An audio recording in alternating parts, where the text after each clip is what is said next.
on the Lunenburg Public Access channel on YouTube. There are no communications from downstairs, and I guess we'll open it for public comment. I'll ask if anybody on the committee has a public comment or anything they want to say at this point, and Hannah does. I do. I just wanted to throw it out there that this Saturday, January 26th, there is a skate party at Roll on America being held by the PTO. It's $10 per person. It includes a slice of pizza, small soda, skate rental, skate admissions, and 10 game tokens. On February 10th, the PTO is hosting a private screening of the Lego Movie 2 at Cinema World in Fitchburg. Doors open at 9 a.m. Movie starts at 9:30. Tickets are $6.50, and it's pre-sale only, so you have to go and buy your tickets at lunenburgpto.org under the tab button Fundraisers and click on Lego Movie 2.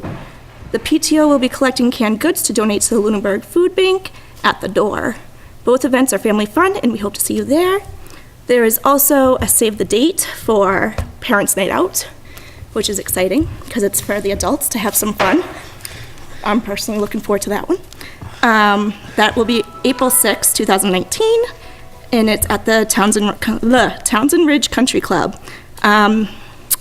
It's a fundraiser, so look out for that in the future emails or websites, the Lunenburg Schools website, as well as hopefully all the schools. And then I just want to say thank you to the Dragonfly Garden Cafe and our wonderful town volunteers for helping and hosting the first PTO Come and Go on December 21st. We had Officer McNamara, Hank the dog, Chief Sullivan, Chief Marino, Board of Selectmen Phyllis Luck, Lunenburg Public Libraries Debbie LaFond, Lunenburg Public Schools Camilla Thompson, Sewer Commission Joseph Anderson, and honorary Eagle House representative Marie Birchfield, which they all read and they hung out, which was awesome. And just want to say thank you guys. It was great. Any other comments? No comments. I'll give you the high sign if you're ready. We can go ahead and proceed. If you're not, we'll go on to minutes. You ready? Okay. Then at this point, we'll go ahead and begin. The town manager is here to present the 5-year financial forecast and the capital plan recommendation. If you have any questions at any point, I'm going to ask you to hold them until Heather indicates that she's ready for questions. And if she wants us to wait until we get to the end, that's fine too. There are documents, copies up on the table if anyone needs to. And I believe that they're also posted online, or they are not yet? Not yet. Not yet posted online, but they will be available soon. I will also say just now, there are cookies on the table. We promise cookies. There are cookies. So we'll have a wider variety of cookies for the next meeting. We expect more attendance on February 14th when the budget is initially presented. But just so you are aware, help yourself at any time to those. And with that, Heather, please proceed. Okay, thank you. And every board member should have 2 packets with you. One, they look the same background for the PowerPoint. I'm starting with the financial forecast presentation, and there are some copies up here on the table for anyone else. So I'm going to start off, what is a financial forecast? It's an essential financial planning and policy making tool that projects revenues and expenditures conservatively over a multi-year period. It is a living document that must be continually evaluated and updated with changing financial data. There are many reasons why financial forecasting is considered a best practice in financial management. For example, it provides a starting point from which a balanced budget is developed. It projects likely outcomes based on historical practices, allows to look at what-if scenarios. It indicates future budget gaps. It projects revenues and expenditures conservatively over a 5-year period. It's a requirement of our town charter, Section 4-2, Section S. And bond rating agencies look favorably upon communities that annually prepare a forecast document. So what is the difference between a forecast and budget? The forecast provides a long-term and big-picture financial perspective on service delivery using both known information and assumptions on future revenues and expenditures. And the budget is a specific plan detailing service delivery in the coming fiscal year. Some of the goals of forecasting is to gain a long-term perspective, basis for planning, determine whether fiscal problems are on the horizon. It's a time to plan for change, whether favorable or unfavorable, and reinforce the need for long-range considerations during the annual budget process. Some key concepts are using reasonable, conservative assumptions that must be continually evaluated and updated. It represents the community's projected financial position. It's a tool to evaluate the impact of various budgeting decisions and policy choices over time, a living document, as I previously mentioned. And once you develop baseline projections, it's relatively easy to adjust underlying assumptions to address issues. And a forecasted shortfall does imply that some action will be taken, or at least planned, to avoid a financing problem. And the action is to balance the budget by raising revenue, reducing expenses, or adjusting service levels, or all of the above.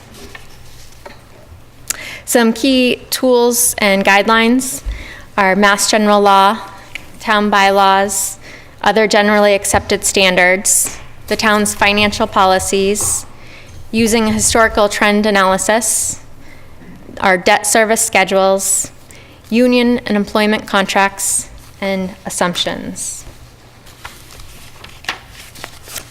The town's financial policies that come into play for the financial forecasts include the stabilization fund. We have a policy to deposit free cash in the amount of 5% of the current fiscal year omnibus into the regular stabilization account.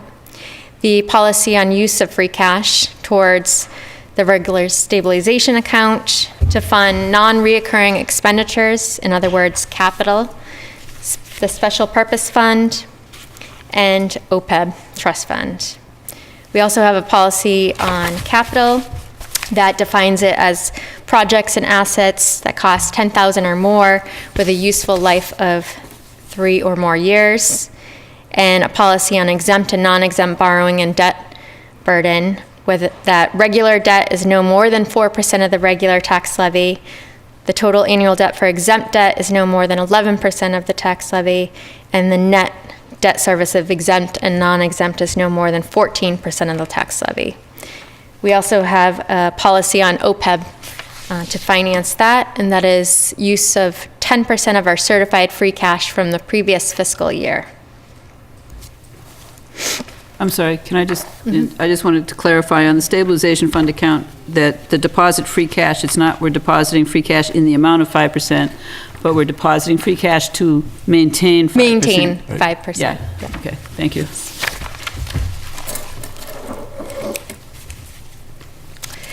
The trend analysis and contractual obligations. We look at historical data to see what type of trends and revenues have occurred over periods of time and use that historical data to predict future trends. We look at union contracts, the salary administration plan increases for non-union employees accepted by town meeting vote, and employment contracts, and other known contractual increases such as audits and regional assessing services, and our existing debt service schedules.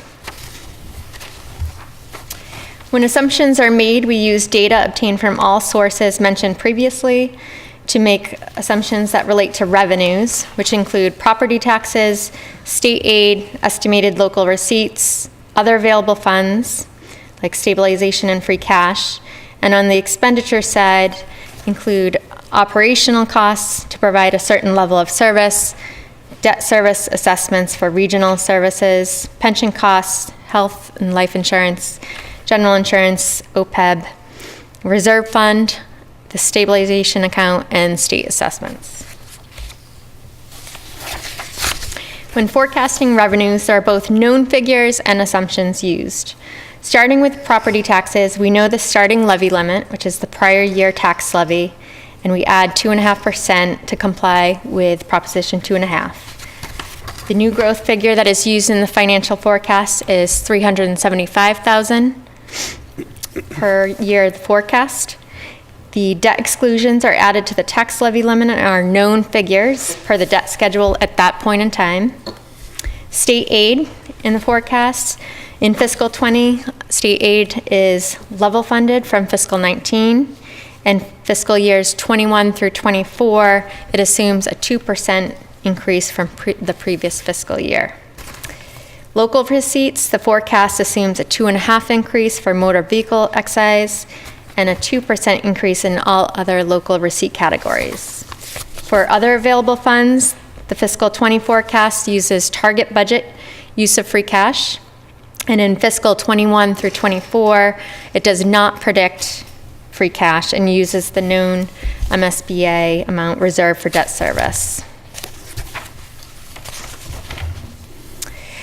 For revenues, property tax must comply with Proposition 2.5, therefore is as calculated 2.5% increase over the previous year's tax levy limit.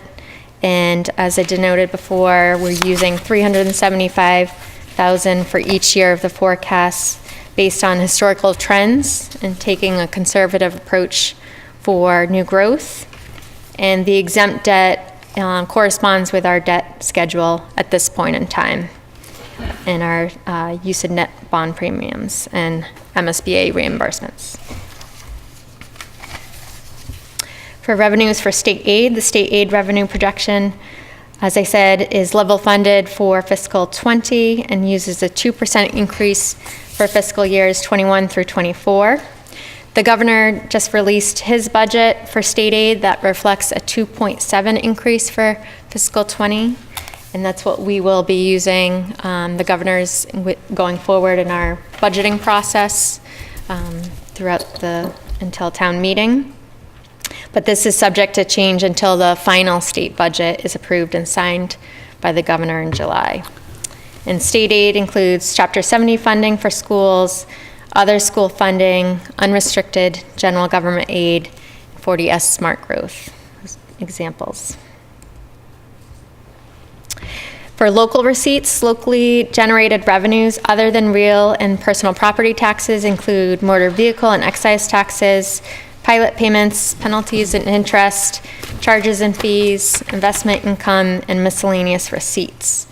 The forecast includes a 2.5% increase for motor vehicle excise and a 2% increase for all other local receipts. We have unofficially adopted a policy of earmarking an additional $50,000 a year of the additional motor vehicle excise taxes we receive towards increasing the pavement management account. We received 13% more in actual motor vehicle excise receipts than our estimated motor vehicle excise receipts in fiscal 18, and the same trend exists when you compare our total local receipts against actual receipts for fiscal 18. I do want to stress that by continuing to keep our estimates conservative, the difference between the estimated and actual receipts results in a positive free cash figure that goes towards funding our stabilization capital items, our special purpose stabilization fund, and our OPEB liability fund for the following fiscal year. So I think that's an important approach that the town has taken that has been favorable and why we can afford certain things. Other available revenues include free cash and other available funds. Other available funds includes funds from the artificial turf revolving fund to pay for the turf field and MSBA funds reserved for debt service. And these are budgeted as needed to cover appropriate expenses. As a general rule, a financial forecast does not project use of free cash, and therefore this forecast only uses the known amount of certified free cash for fiscal 20 and does not project for years fiscal 21 through 24. And this follows financial policies on stabilization fund balances and use of free cash.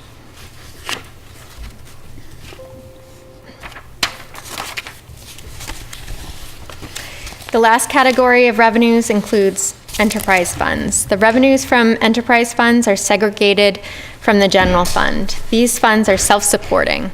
The receipts equal the projected expenses plus indirect costs budgeted in the general fund.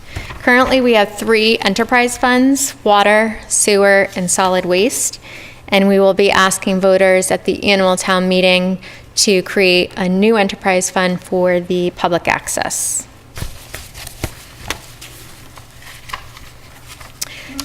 So when we look at the summary of total revenues versus total expenditures in the 5-year forecast, the grand totals include both the general fund revenues and expenditures and the enterprise revenues and expenditures.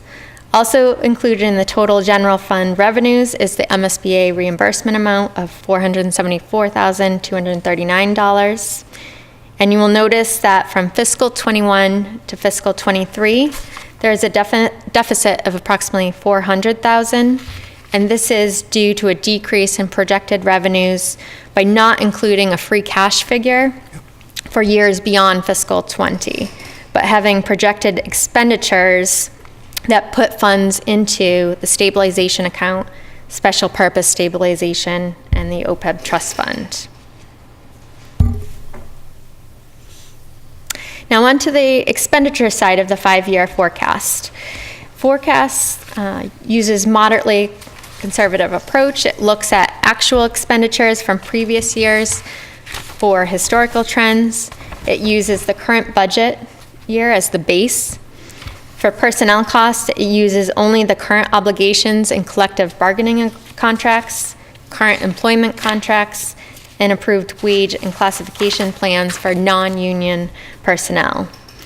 All future contract settlements and compensation plan adjustments should be analyzed in a separate worksheet to see the net effect of using percentage increases. And that's where it comes in as a real good financial planning tool that we can use internally to see the effects on the budget. And for the expenses, we also look at it annually, use historical expenditures as a guide, forecast conservatively while maintaining service levels. Categories of expenditures include personnel and expenses related to providing a level of service, which include contractual obligations, education costs, debt service, group health, life insurance, retirement and general insurance, capital, the amounts to be raised for tax title, the overlay account, cherry sheet offsets, prior year deficits, snow and ice deficits, court judgments, state assessments, and for the reserve fund, special articles, transfer to stabilization, special purpose stabilization fund, and the OPEB account. Assumptions used on the expenditure side of the 5-year forecast will adhere to adopted financial policies, make deposits into the stabilization fund to maintain the required balance, honor all contractual obligations such as debt service schedules and union contracts, provide the same level of service except where noted, include 2% increase in most services and commodities.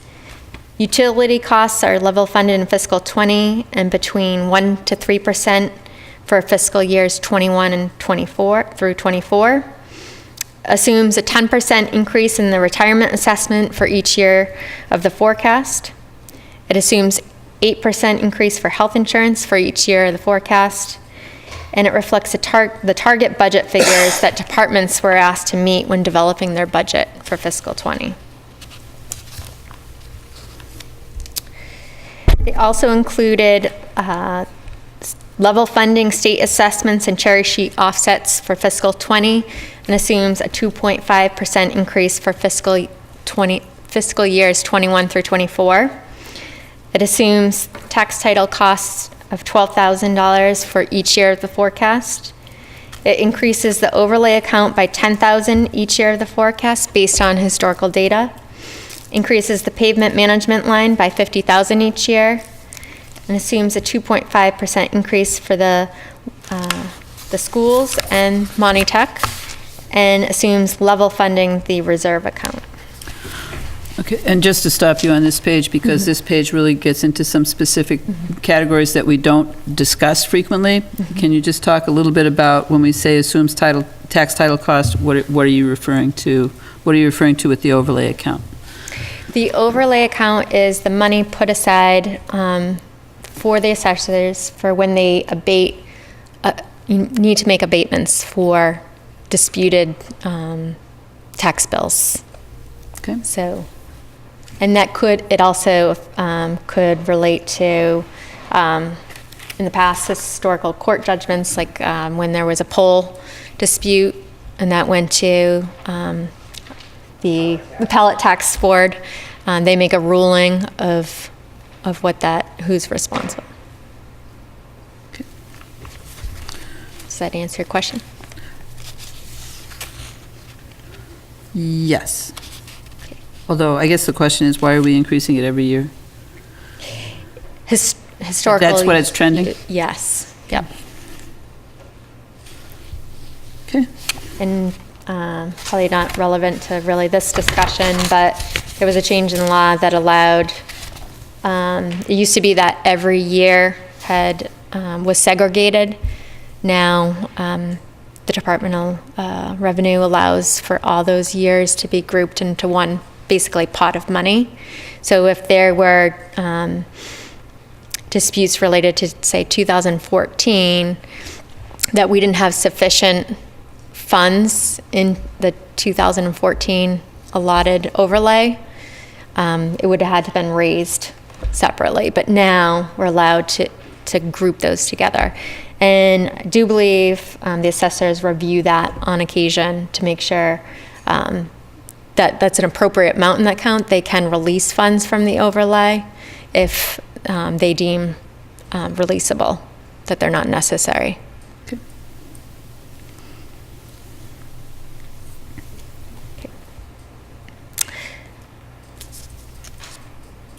So this slide is a snapshot of each category of expenditures showing forecasted amounts for fiscal 20 through 24.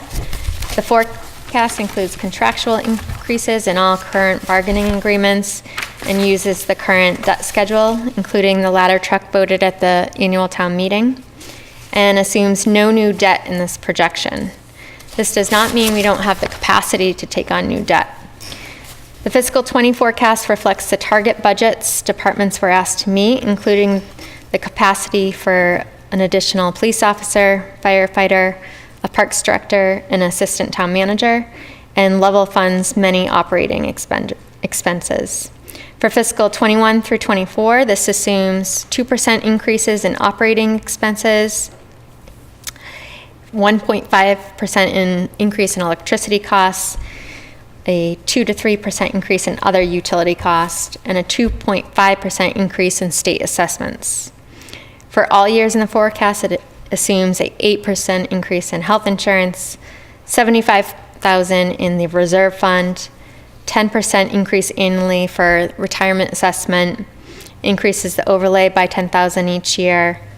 It puts $650,000 each year towards capital from tax revenue, $100,000 towards OPEB each year, $200,000 towards the Special Purpose Stabilization Fund, and maintains the 5% policy for the regular stabilization fund by increasing it by 2% each year.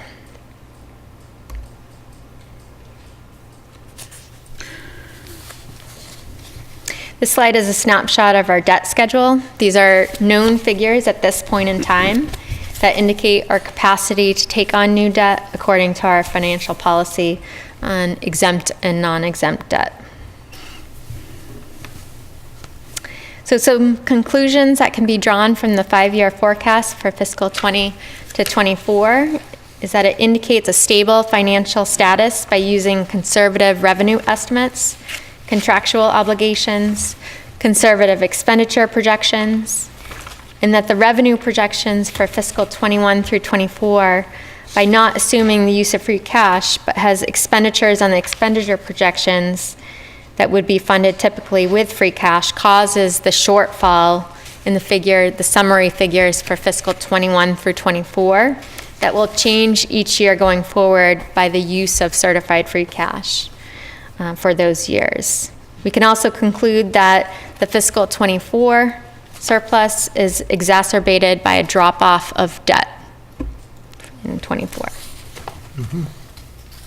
So the next steps would be continued discussions of assumptions if needed, firm up revenue estimates, review department requests against target budgets, receive insurance renewals and other assessments.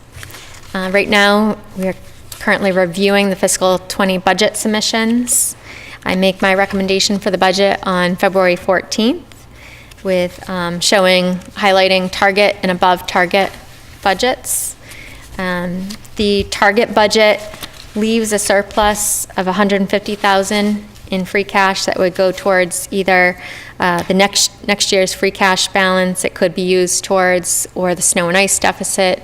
Last year, we had enough within the budget at the end of the year not to use free cash. We did interdepartmental to cover the snow and ice deficit. And so the Board of Selectmen and Finance Committee review budgets from February to March, and the annual town meeting is May 4th, 2019.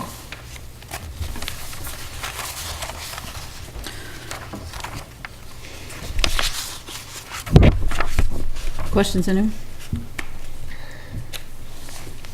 John? I actually do have a couple. First of all, going back to page 11, just to replow some ground, the estimate on new growth remains $375,000, which is a trend.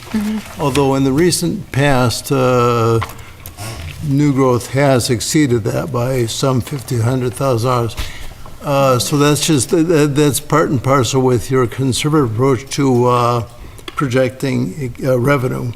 Yes. Okay, so but it's not an indication that we should expect new growth to decline necessarily. No, if you look at our trends, we've seen sort of new growth between 360,000 to 487,000. Last year was around 472,000. But it's so market-based and economy-based. Sure. The approach to be conservative, I think, is the wise choice for the town. In case the economy changes, we don't see as much building occur. Agreed. You just want to make sure that you did not see anything that was would say that should be. We should look at that at 375,000. We should expect that there's some opportunity for upside on that. We should not be surprised if there were some upside. Right. I would Better way to say, yeah, we check in very frequently with the assessors. Yeah. During the budget process, in the fall especially, before free cash is certified, when we're finalizing, if any changes need to be made to the budget at the fall town meeting, to make sure we're on target.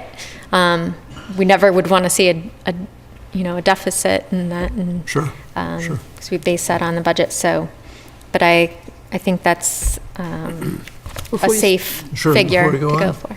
Yeah, before you step off on that, I think the other thing that we had talked about, and I don't know whether or not you were able to obtain that, was the split between, on new growth, what was actually new construction and what was... No. Okay. I don't. And what was... Rehab. Thank you. Renovation or new projects, building decks and things like that. So it would be interesting to get a set, because obviously at some point we'll run out of space hopefully we'll run out of space to put, a lot of building, but basically if there is a slowdown in building, then it'll be interesting to see if there's people who are not selling or moving or whatever are doing work on their homes, and that may also have a bump. So, I'm sorry, I didn't mean to interrupt you. Well, if I may interject on that, also I've noticed that the town, the new houses that I drive by my impression is they tend to be larger than the average house. So we've got that dynamic too. If I may, I'd like to hop to page 13 where we talked about the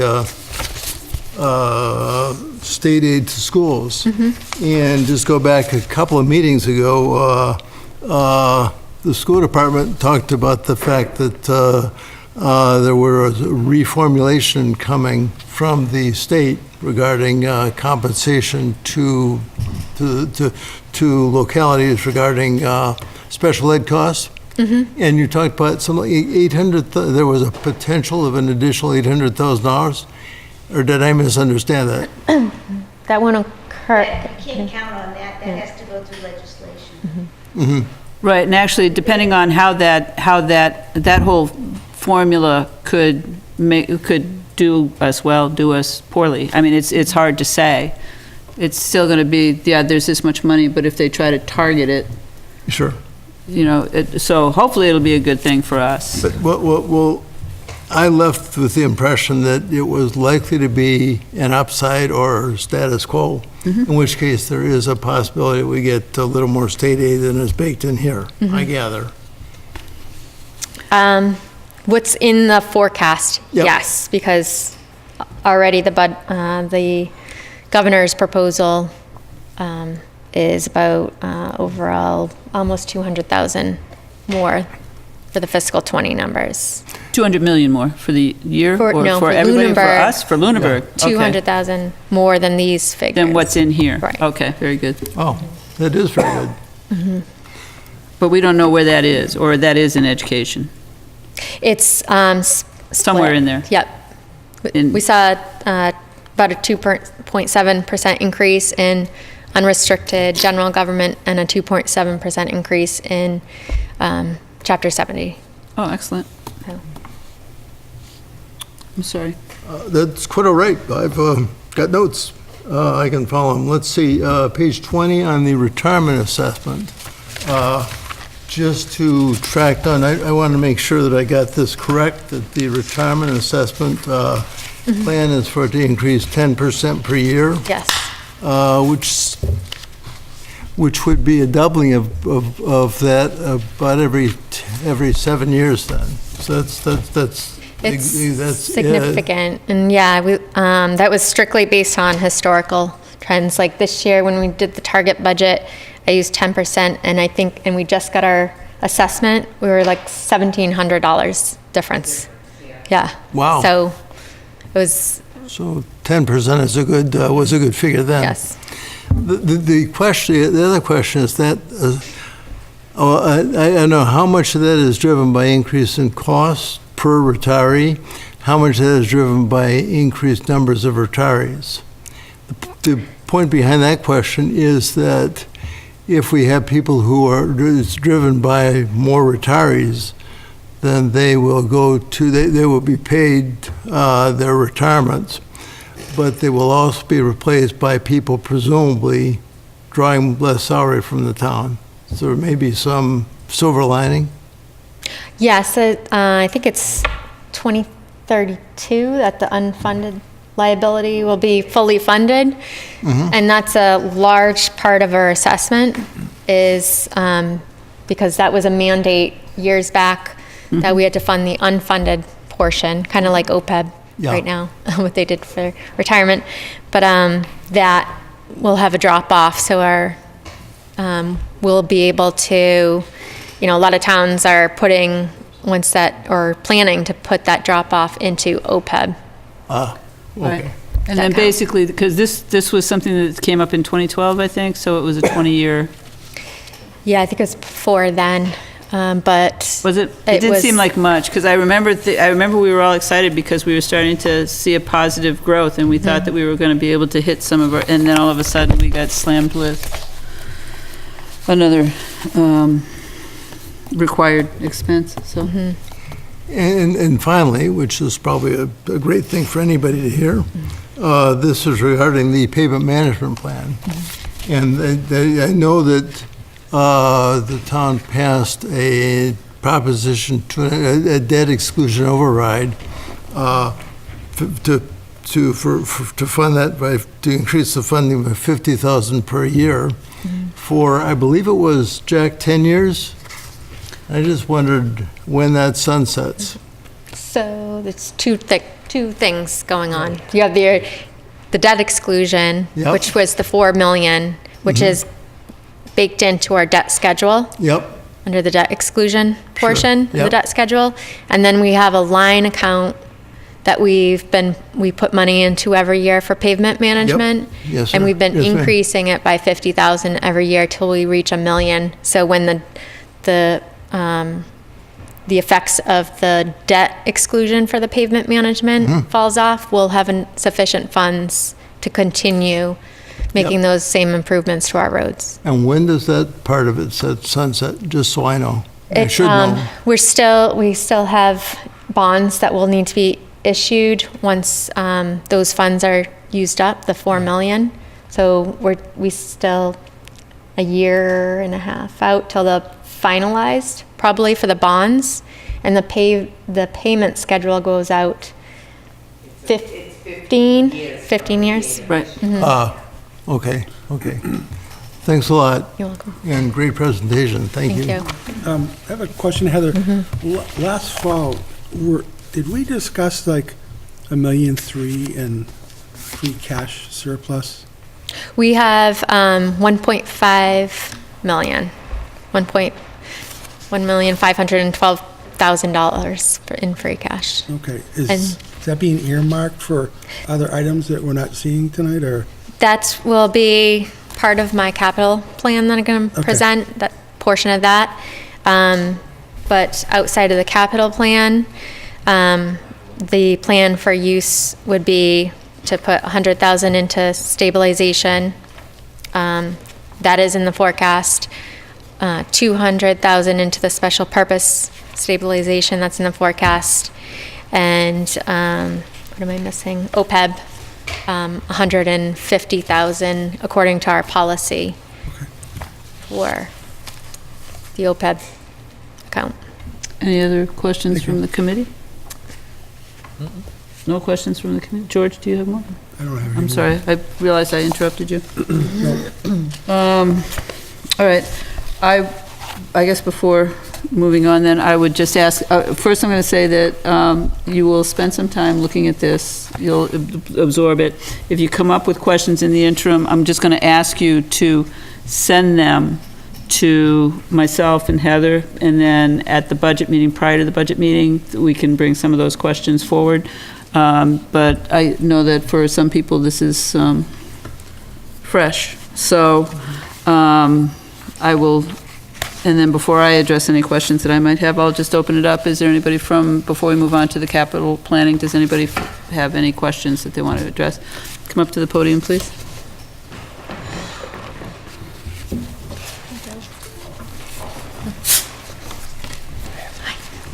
Dave Passios, 56 Whiting Street. Just actually a very simple question.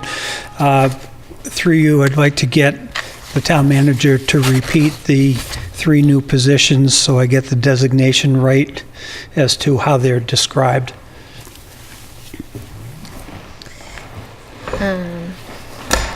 This will all be part of my budget presentation on February 14th, but put into the forecasts for the target budget numbers for fiscal '20, and it included an additional police officer, additional firefighter, a parks director position, and an assistant town manager position. And that because we're in the development of the budget, we have been focusing on public safety and everything. There's along the way of budgeting, as everyone knows, things come up that, changes the financial picture, so by the 14th, that projection may change, but that's right now the position. Okay. Any other questions from the floor? No? All right, and I, just for my own personal edification, and because I like to see numbers go down on the debt expenditures, the big drop in 2022, 2023 is attributable to what? Because at that point, we'll be finally dropping below 10% aggregate debt service if we don't borrow any more money, and then, which I know is not likely, but. Is that like the library and? I think there were a combination of projects that fall off. So when the library falls off, or the, Fire station. They were capital outlays. Yeah, Karen can put.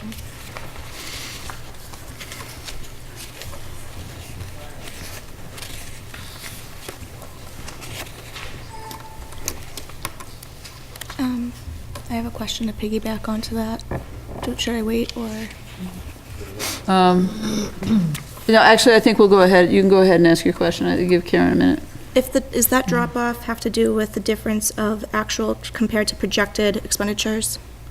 Because it starts off like the actuals are around like 90,000 between fiscal year 2018 to 2019 actuals, and then they kind of drop off between 2020 to 2021 to around like 45 to 50,000. Are you talking about the debt schedule? Are you looking at the expenditures for I'm debt? looking at, oh, maybe. You're I'm not on page looking- okay. 22. Okay, all right, I'm on That page helps. 23. Yeah, I should have probably said so.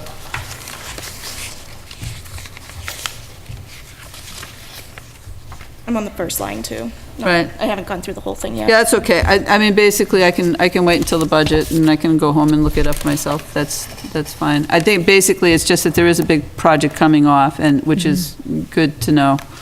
We can answer that later in the meeting. Okay. Okay, if there's no more questions or on the financial forecast itself, then we'll move on to the capital investment plan presentation. Okay? And I will again just reiterate that there are copies of all of the presentations up on the table, so if anybody needs a copy. So we can start off by what qualifies as a capital project. The town's policy on capital expenditures, which is Financial Policy Section 3.02, defines capital projects as items that cost $10,000 or more and have a useful life of 3 years or longer. So the process that's taken for capital planning in Lunenburg is the Capital Planning Committee creates a capital plan that consists of all capital requests made by each town department for the next 5 fiscal years. The Capital Planning Committee's first meeting to begin the fiscal 20 capital planning process was on October 2nd, and the capital planning documents were sent to departments on November 1st. And the Capital Planning Committee met with departments throughout November to review all the capital project requests as a group. Based on the meetings with the departments and the budget provided by the town manager, the Capital Planning Committee prioritized all the capital project requests for fiscal 20 and provided the prioritized list to the town manager. The town manager may modify and/or add to this list of capital projects as part of the proposed budget for the next fiscal year. This capital budget is presented at the annual town meeting, amended as necessary to reflect the will of town meeting, and then is voted on. And just as a precursor, the plan that's coming before you, there was no modifications made to what the prioritization list that the Capital Planning Committee provided to me. So in all, there were 17 capital requests for fiscal 20, totaling $2,853,100, $126,500 for general government, $1,403,000 for facilities, $132,000 for police, $1,010,000 for fire, and $181,600 for schools. One correction I just want to denote on this chart is that the marked cruiser, and we'll get into this later in the presentation, would be for $68,000 for a hybrid cruiser and $48,000 for the unmarked hybrid cruiser. So if it turns out we need to purchase regular and not hybrid cruisers, those funds would be turned back as unexpended capital for future capital projects. So the general government requests included 5 voting tablets to replace the 20-year-old voting equipment that the town clerk currently has. The current machines are no longer supported, and the total request for that is $26,500. Master plan funding for the planning board to use to hire a consultant or facilitator to work on sections of the master plan, and implementation of the recommendations. The capital request was for $100,000.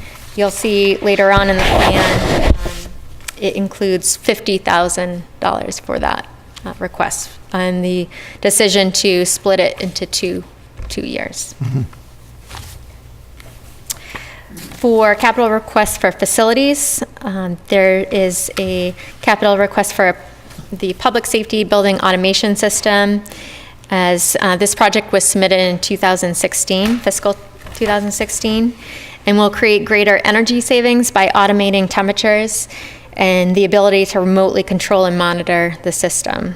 This capital request was for $16,000. The painting of the exterior of the teen center was submitted as a project in fiscal 16. This request is for $12,000. The removal and replacement of the fuel tanks at the DPW. The original capital request for this project was funded in fiscal 2017 for $110,000 for the work to be done in-house. We've since re-examined that project and received new estimates for using fully engineered plans and outsourcing the project. This would require an additional $220,000. Improvements to Wallace Park basketball court and fence replacement. This would resurface the basketball court and replace all the fencing around the court. And that capital request is for $36,000. On police capital requests, one marked and one unmarked police cruiser that corresponds to the regular replacement schedule of patrol vehicles. The replacement of the chief's vehicle and an additional cruiser due to staffing increase. Those are the two cruisers. The anticipated replacement is with hybrid cruisers, as discussed, and the total capital request is for $116,000. There's also a request for a replacement of patrol rifles and shotguns due to life expectancy of those of being 10 years old or more. Capital request is for $16,000 for that items. Fire department capital requests, the largest capital request that you'll see in the capital plan is for the replacement of the 1995 pumper, engine 4. It has served beyond its expected lifespan, and this is the third year that it's been requested for replacement. It has approximately $65,000 in repairs in the last 4 to 5 years that have been put into the engine 4, most recently with the pump replacement, which was about $16,000 itself. Replacement of the unit would see increased reliability, better safety for personnel and citizens, and decreased maintenance costs. Due to the extreme competitiveness of grants, there have been 2 unsuccessful attempts made through federal grants, and which have not been awarded. The average age of our fleet does not meet the federal benchmark for eligibility. That's one reason for not receiving a federal grant. Replacement will lower annual maintenance costs, as previously described, to how much we've put into this engine. And it will lower those for the next 5 to 10 years for that engine. And the total for that request, as I said, is $685,000. Okay. This is a picture of our current engine. I know it looks nice and shiny, but if you go through it and you speak with the fire chief and talk to him about what issues they're currently having with the engine and what obstacles and challenges they face with that piece of equipment. Another request through the fire department is for the replacement of the 2008 ambulance, Rescue 2. The vehicle is at the end of its life cycle. This is the second year it's been requested for replacement. The current unit serves as a backup for the other ambulance, but is not strictly a reserve unit. The unit is experiencing increasing maintenance costs and is out of service for repairs. Has stress cracks noted in the annual state inspection. And the new unit would become the primary ambulance, and the 2014 would be reserved as a backup unit.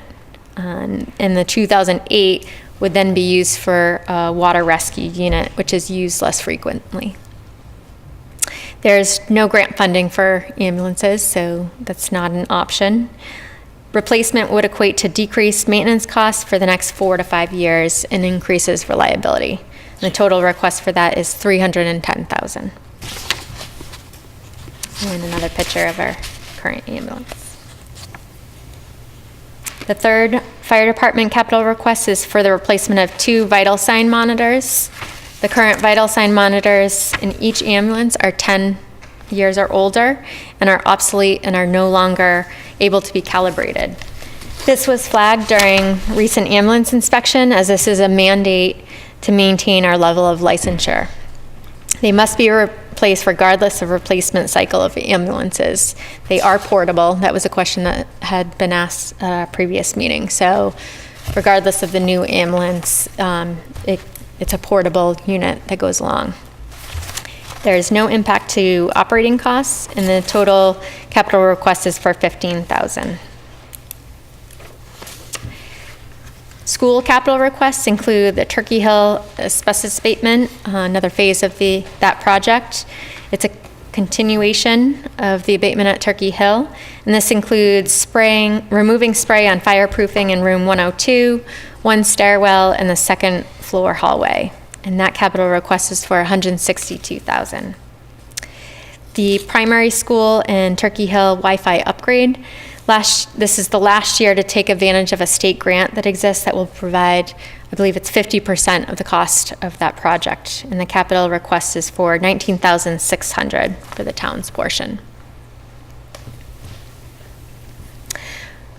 Projects that were not funded, that were requested as part of the fiscal 20 plan include the Ritter repairs that were identified in the Vertex property condition report for years 0 to 1 and for $168,000. The TC Passios repairs identified in the Vertex for years 0 through 1, totaling $786,000. The Brooks House Vertex property condition repairs included for years 0 to 1, totaling $165,000.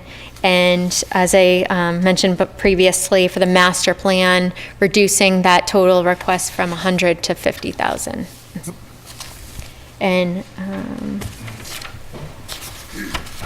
so the total budget for the capital plan will be a combination of tax revenues, unexpended capital, and a small amount from a bond premium that must be used on capital, and the majority from free cash. So as you see, it takes, within tax revenue, $600,000, uses $910,620.51 from free cash. We have available from unexpended capital, $167,129, and the premium reserve for capital, $6,350.49, for a total of $1,684,100. And that's all.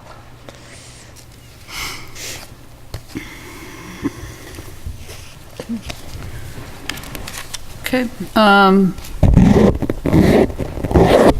Maybe a silly question, but on the voting machines going forward, I'm going to assume that if the state moves towards rank order voting, this is going to be something that will be accommodated by these machines? I'm sorry, say that again. Early voting? Rank order. Oh, rank. I can't answer that question. I'm just curious, because if we're going to hold on to them for 20 years, and if it's possible the state moves that way, it'd be nice to know that they'll work. Yeah, if they'd have to be calibrated, that would be a question I can ask the town clerk. That would be awesome, thanks. I could have also directed it to our member of the capital planning committee. But I would have to ask somebody myself, too. Okay. And then the other question is just where exactly are we in the Turkey Hill abatement process? We have, if you look at, you have this chart that shows 10 years.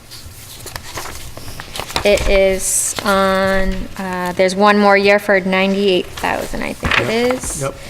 Why do I not see this?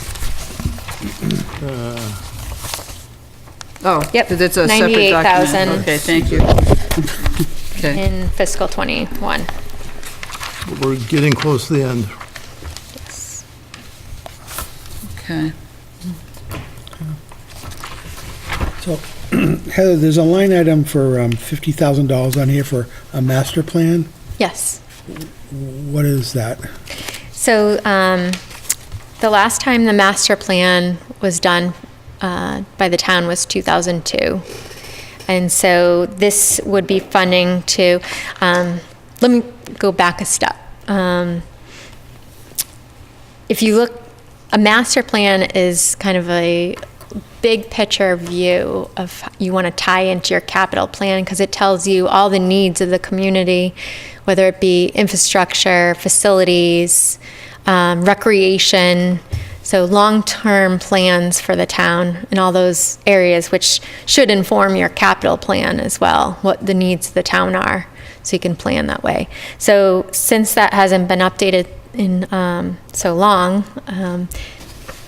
the planning board, I believe, and this is for really them to answer because they'll be able to use the funds as they choose fit, hire a consultant or a facilitator to review the sections of that have been done and whether they need to be updated or whether they are looking to implement, portions of that and help with that process. So that's what that would, in a sense, be used for. Okay, and then just to clarify, again, that the actual cost of the fuel tanks at DPW is really $330,000, Yes. but, so the $110,000 is not, that's already been, has that been spent or it's available? No, it was a capital article in a previous capital plan Right. that has not been expended. Okay, so but that number does not also exist in the unexpended capital line that's No. on this document? So No. that's not, okay. It's outside of that. Okay. Yes. And if I can explain that a little further, just reviewing it rather than doing it in-house and the potential liability of doing it in-house, there's a greater risk than benefit by outsourcing it and having completely engineered plans where we can hold outside vendors, accountable and for that liability to the town. Okay, can you speak then a little bit about what the $167,000 in unexpended capital would be from? So $130,000 of that is the asbestos abatement That that you we didn't have just, to- okay. the funds we received that were in the fiscal 19 state budget. 25,000 is from the police department because they received the fingerprint machine free of charge from the state. So that's available to be used. And there's other minor lines that can be closed out where those previous capital articles weren't fully expended. Do we have any other questions on the capital plan? Just a preface, and then just to chase down, this pretty much zeroes out our unexpended line for capital going forward. We don't have any balance on the unexpended capital going forward. No, we Okay. do. This is what we know is available Yeah. to be used. There are projects that haven't been fully expended. For instance, the 110 for the fuel tanks, that's there for use. So between now and town meeting, that there might be more projects closed Yeah. out that would be available for future use. Closed out at less than we anticipated. Yes. Would be, so this, we may have, going forward into the next capital round, we may have some extra money around that could help us. Because basically, what's really kind of neat is that got a nearly 1.7 million capital acquisition plan, including 4 large projects, if you define large projects as being over $100,000. And it looks like this plan will be able to fund those without having to increase our debt, without having to borrow any money at all, which is really kind of neat. Yes. We're going to need some flexibility later on for the Vertex, so it's kind of a nice way to set that table. So really good. Yes, thank you. And Which actually just kind of, one of the questions I had was, do we take this to be that at this point, the Capital Planning Committee has taken on the responsibility for costs associated with the Vertex report and buildings? it was, I mean, I've had discussions with the Capital Planning Committee about those and putting them in the capital plan, because I think all known costs and repairs should, if they're, qualify as a capital expenditure, should be on the plan, regardless if we're going to fund them or not. If it's a living document, it changes where, maybe a whole different direction has changed with the building, it's going to change those figures. But I think they deserve to be on the plan, just so they're on our radar, as this is what it's going to cost to repair those and upkeep those buildings in their current use. Okay, so at this point then, there's no other plan outside of this to address any of the costs that are associated with that? No decisions made in terms of going forward with any of those renovations?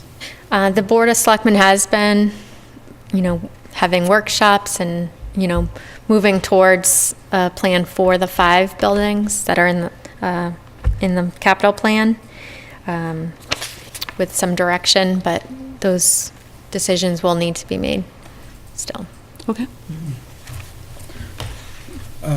Heather, do you know, are there any other fuel tanks on town property that are in the ground? None that I know of. So this will be a one and, One removed, was at the old primary school, I believe, okay. unless you count is the old gas station currently town property? No. No. Okay. So this is a one and done expenditure then Yes, on these? for fuel tanks. Great. Is there a lifespan on those?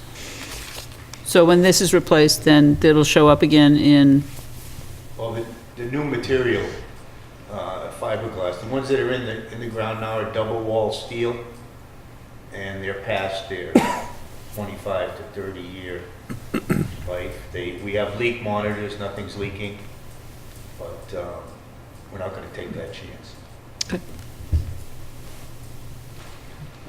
questions from the floor? Mr. Passios?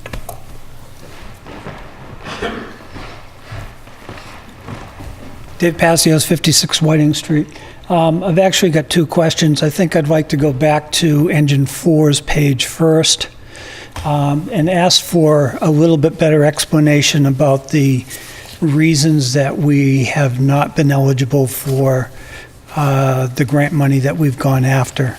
I'd like to hear an expanded explanation of that if we could.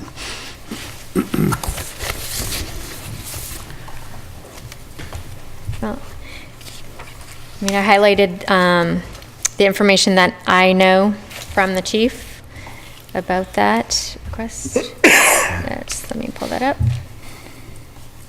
So those grants are extremely competitive.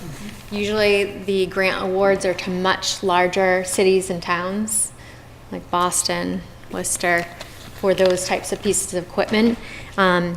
They have to, the age of our fleet also comes into play as far as qualifying for those grants. I asked a question specifically about that.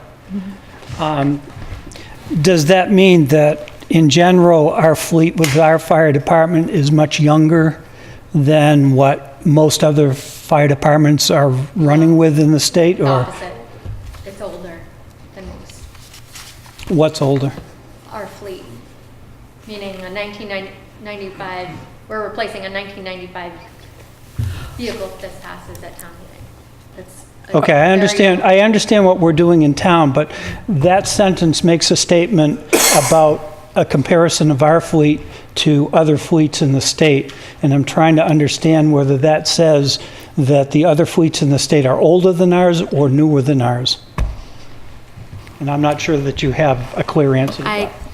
can't answer definitively, but from what I understand, the federal requirements for this grant require a newer aged fleet to qualify for the grant. But really? Really?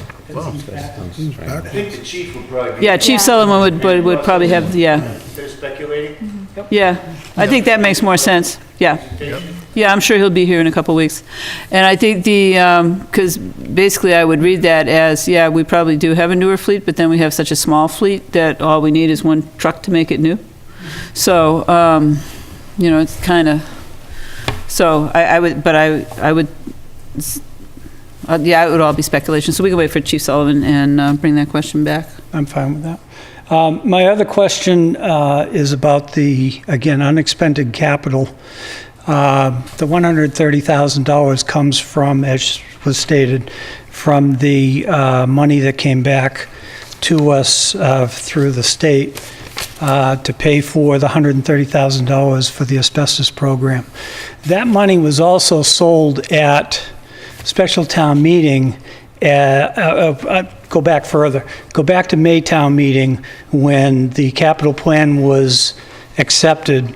There was discussion about there's a chance that we'll get some of this money back in the plan and we can use that towards offsetting the borrowing for the ladder truck, which we have coming in fiscal 19, or expended in fiscal 19 if it comes in early enough. And there's been a shift with moving that money into 20 instead. And it was also put off at special town meeting, which would have been the place to reappropriate that $130,000 towards offsetting borrowing for that fire truck. So in effect, we're going to be borrowing roughly $400,000 long-term for the ladder truck, and moving that $130,000 into fiscal 2020 instead of offsetting the borrowing in fiscal 19. I think it's great that right at the moment we're not borrowing for 2020, but I want it to be clear that we are borrowing roughly $400,000 that we had hoped we wouldn't be borrowing at all for the ladder truck. And I'm sure if we go back and look at the records of town meeting, that was stated that there was a very good possibility that we would not have to borrow for that truck. I just want to make that point, and I know Heather has an explanation for it, and I'd just like that to be on the record. Thank you.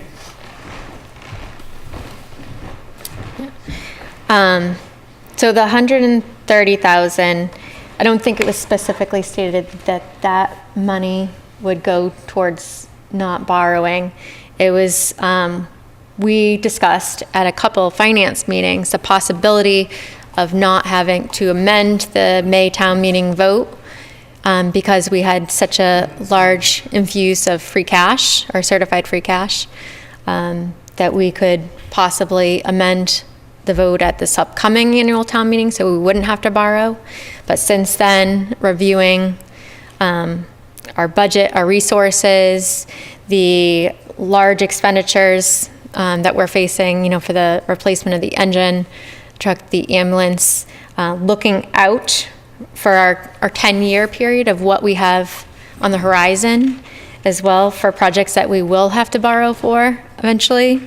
The decision was made not to amend that, but to keep that vote, because if we have to borrow, say, a year down the road, that interest rate, it's only projected to probably increase versus for the ladder truck that it should, will be borrowing at a lower rate. And we're also able to pay for all these costs without borrowing for fiscal 20. Does that make sense? But we're still borrowing this year.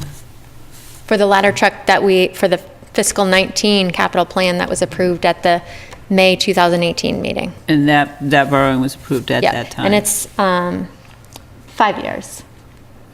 Yeah. So it's not long-term. Right. And that's also reflected in the projections. Yes.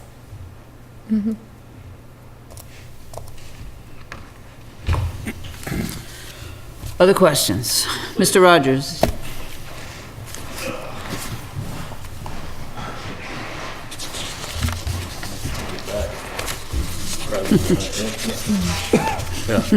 Dave Rogers, 82 Highland Street. I have three things. I think there's something wrong with our system and the way we do things in the town of Lunenburg.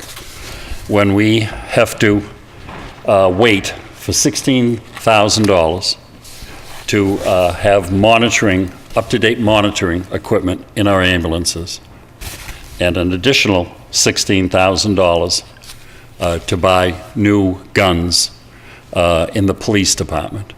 And I'm not going to go into a big discussion about what just happened in Florida and everything, but simply stated, we have to give the services that were provided, the money in order to provide the services. We can't have our police outside with cap guns, and there's all kinds of craziness out there with very sophisticated funds. So what do I mean? I mean that kind of a need should come out of the reserve fund. Quickly, expeditiously. It might save somebody's life in both instances. And I bring that to the attention of the town manager as well as the finance committee. So 16,000 is chump change in terms of the life safety issues. The other thing that concerns me with regard to the capital plan, and I think I read it right, and if I didn't, please somebody correct me, that the town manager may add or modify the capital plan. Now that to me says that you get a group of individuals within the town, they serve on this committee, they know what they're doing because they have all the information, and notwithstanding their vote, the town manager has the right to add or to modify a plan. That to me just doesn't seem right, okay? You have a committee, you charge them with the responsibility, let them do their job, okay? One last thing. In terms of the FY 2024 budget, the word exacerbated was used, and I'm not too smart, so I need somebody to tell me what that means, and Karen did. She said it's lowered, so rather than exacerbated, why don't we just use regular speak and just put down the 2024 budget would be decreased. Makes sense to me. Thank you for your time. Okay. So I have a question. Mr. Rogers' concern about a town manager overriding a committee recommendations, is that part of the town charter? I don't know where that comes from. Yeah, that's within the charter, and I think it's not a question of overriding as much as it's a question of, although it could potentially be, because the recommendation would include that. So, John? Well, I'd just like to, not to really rebut Mr. Rogers, because I respect your opinion. I'm just giving you the perspective of my experience on as the Finance Committee representative on the Capital Planning Committee. My experience is that the town manager has communicated clearly and quickly with us with respect to capital planning requests. Give you an example. A couple of weeks ago, came in and found out that it was surfaced late in the game that the voting booths needed to be replaced, something that was really not a part of the capital planning request process early. But within, a week or so of you hearing about it, of Miss Lemire hearing about it, we heard about it and was able to deliberate on the committee. So, yeah, there is that latitude, charter-driven, but that's accompanied by an awful lot of good communication. Right, and I think that, if there's a question of whether it belongs in the charter, I think that's a question, but I also think that it does give some flexibility, and it's still a recommendation to the town. The town still is going to have to vote to approve the plan, so I think as a finance committee, and having our own rep and understanding what's being presented, I think that's helpful. As to the reserve question, I think, the reserve account does exist, and if I like to believe that if it was considered an emergency purchase, that somebody would have come to us and said, we have a need. Sure, absolutely. As I would do. I'm sorry? As I would do too. If one of my department heads came to me with an emergency request, Yes. Bring that forward, right. Well, I guess we have to define what an emergency is. And I guess until you've been in one of those situations where you're being transported to the hospital, as I have a couple of times, and thank God things worked out, this is a life safety situation, okay? Yeah. And $16,000, not to have monitoring equipment so that you can take the vitals of people, to me is unconscionable. Okay? I'm not going to disagree. I guess the question is, Chief Sullivan is not shy about sending a request to us or to let us know that there's a need, and basically all I can tell you is that that's never come. Okay. Well, I'm disappointed that it hasn't, because I understand, as we speak right now, it's not working, right? The monitoring equipment?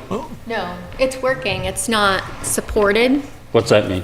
meaning So if it breaks, you can't fix it? essentially. It Oh, that's can't be great. calibrated. Yeah. Brakes will replace it. Yeah. That's what we're trying to do right now. Well, he's got it on. If the department head, any of these department heads need something desperately, there's an approach. Well, I guess I disagree with the approach then. Let me put Yeah, it well, to you that way. I understand, but I guess I'm just saying that we're not saying no. I think $16,000 Yeah. is chump change. Yeah, I'm just saying for we didn't say life no. safety things. Right. And the same thing for the police. I mean, and I think that in that case, I would, I don't think that maybe I don't understand the seriousness of this thing, but it just seems to me $16,000 is not a lot of money, and it should have been handled a different way. Right. That's And just my opinion. No, I understand. I will say that I haven't been in a ride, so You haven't lived till you've done can't it. speak to, I am sure. They are very good, I'll tell you that. I absolutely believe it. My father mostly, he didn't, I don't think he ever got a ride in a Lunenburg truck, but basically, yeah, he used to comment on where all the potholes were. He appreciates that the roads were smoothed, so, very much. Mr. Passios.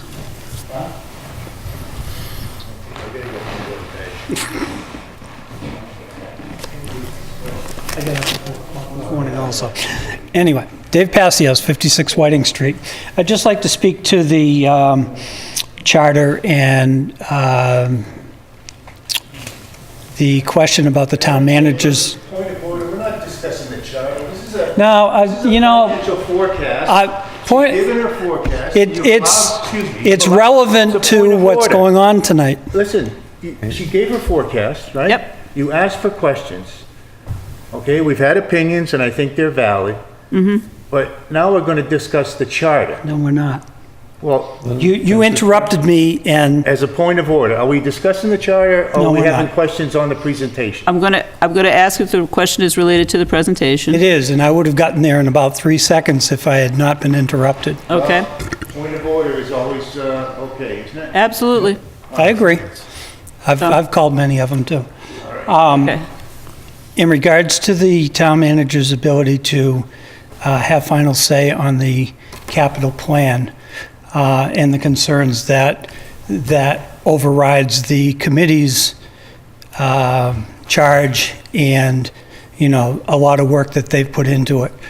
To my recollection, it's only happened once in the recent past. A previous town manager took it upon herself to amend the capital plan, and there was some blowback from that change. Okay, and again, I'll just go back to the, The question. Okay. right. And so actually, town meeting has the final say. Town meeting, yes, town meeting always has the final say. So, Just, two things I just want to, one is an announcement, because the Board of Selectmen was posted for tonight. There is not a quorum, so it's just Jamie here. So there's no official meeting with I've selectmen. heard he talks to himself a lot. Yeah. And secondly, I just want to end with really gratitude to the Capital Planning Committee for all their work on working together, meeting with all the department heads. John especially put a lot of time and hours into Google Sheets and all the forms that were created to work with the departments. And also want to thank the department heads for all the time and effort that they put into their requests. So that's all. John, I didn't know if you had anything since you... Well, if I can take something out of order, because this is a perfect segue for me, I was going to let you and this committee and also Heather know that we're working on the a priority score sheet for trying to get an idea of getting a relative scale of importance of the capital request going forward. I've talked to Jack and Sam Tucker, his right-hand person. Talked to Chief Marino and Amanda Moore, and I've also talked to Chief Sullivan, and about the because this would require an expansion of the number of things that they have to do in filling out for a capital request. I'm very sensitive to the fact that these departments are run thinly, and we don't want to shy giving them more work to do, but we also have to be very circumspect about how much work we give them. It's got to be useful stuff. Talked to Heather Soroka, and she's being an intermediary with me and the school board, Dr. Johnson, and possibly John Landa, regarding the schools. And we'll be meeting with them hopefully next week. At the end of that, I'll have something that I can share with this committee, with you, Heather, and with the Capital Planning Committee for at least discussion. That's it.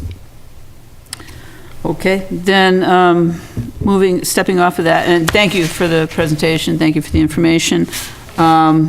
Again, I will just reiterate that if members of the committee take some time to digest it, we haven't really had it for a long time.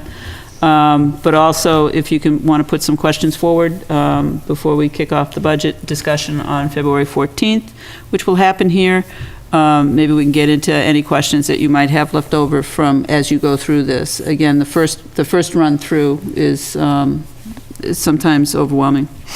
The other thing I would say is that nobody ate the cookies, so make sure you eat the cookies. I'll take some home for Kathy. Or to-dos. Or take some home. Without them on it. Okay, and then basically, we'll step on, I guess, before we move on to any committee or department updates, I guess I'll just ask if there's a financial or a town manager report beyond what you've already discussed. It's not, but I can give you the breakdown of that debt service. Thank you. Love it. Great. From fiscal '22 to fiscal '23, there's approximately $50,000 reduction in our regular debt service. That was a municipal bond that was refunded in June of 2012, and it was made up of a bunch of different things. As an example, this will give you an idea of how old it is.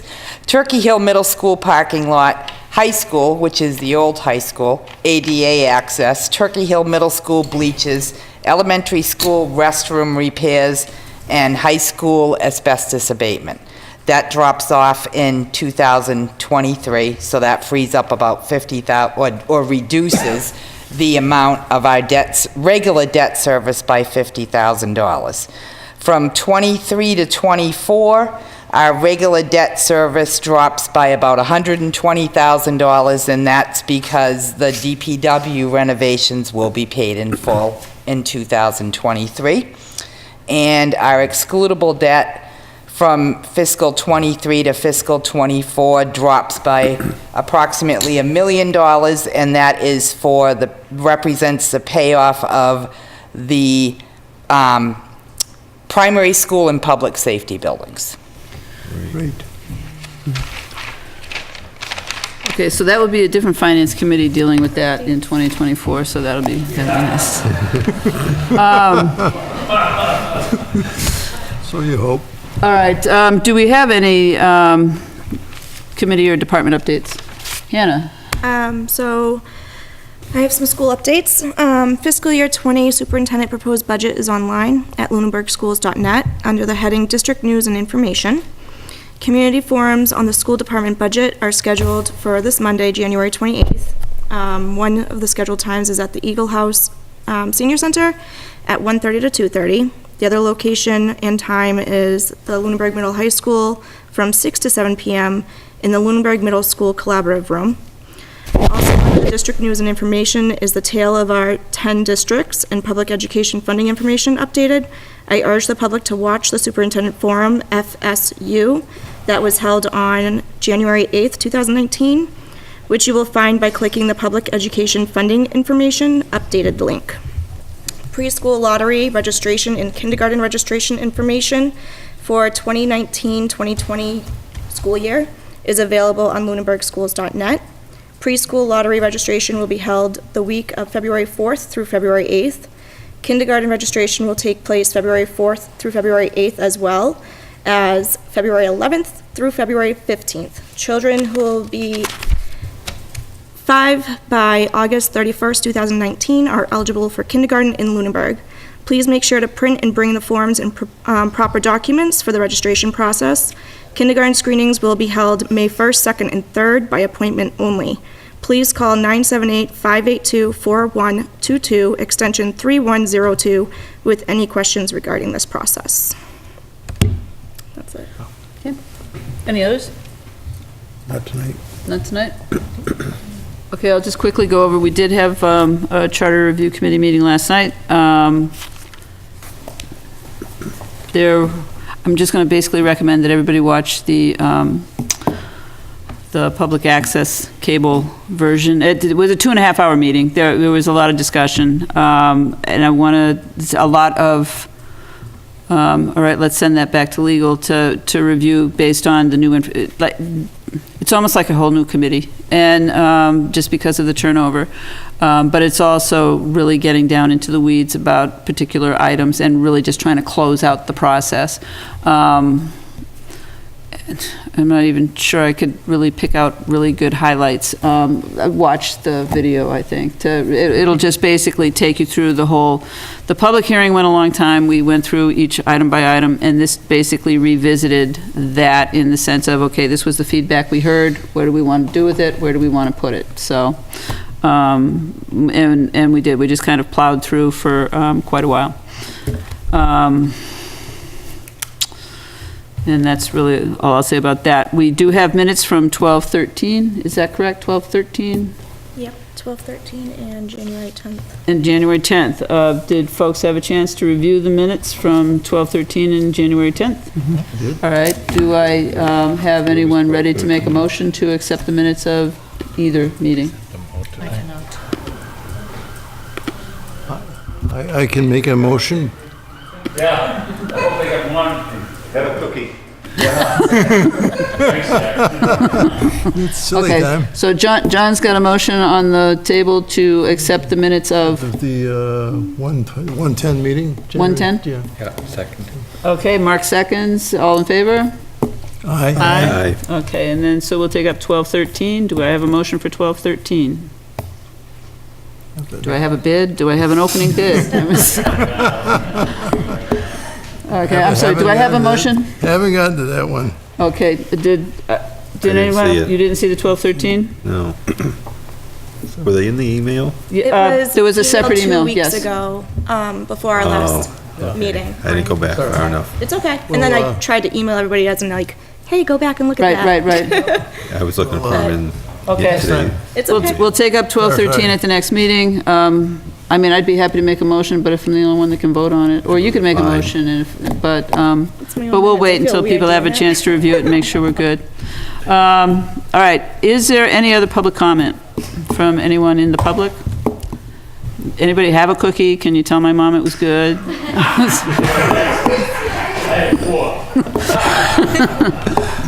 George wants some. I'll get on the way out. Okay, that's good to know. All Plate over right, to it. our next meetings, February the 14th, Plate we over. will be going through the town manager budget presentation. We'll have a greater variety of cookies available that night. February 20, we're really trying to pack these meetings, you know? February 21st, we will begin with the departmental presentations, and I will say that the department presentations, as they are currently scheduled, are available in the most recent version of the Ledger, available on the town website. I think it's been posted somewhere on Facebook, but again, we'll be posting that with the next agenda. I will also say that one of the things that we talked about doing this year is, as we post, we will be posting for the 14th, but we will also post, if necessary, if it looks like it's going to be necessary, for the following Monday for the same meeting, so that we don't have a situation last year where we are trying to collapse everything into one meeting. I'm not sure what the site will be for those meetings, so, but if it looks like February 14th will be snowed out, we will be planning to meet the following Monday, just to confuse everybody a little bit. But we will, hopefully that will give us time to really spend time with the numbers. If there's nothing else from anybody, I will be happy to entertain a motion to adjourn. So moved. Do I have a second? Second. All in favor? Aye. All right, well, thank you very much. I'll do fast.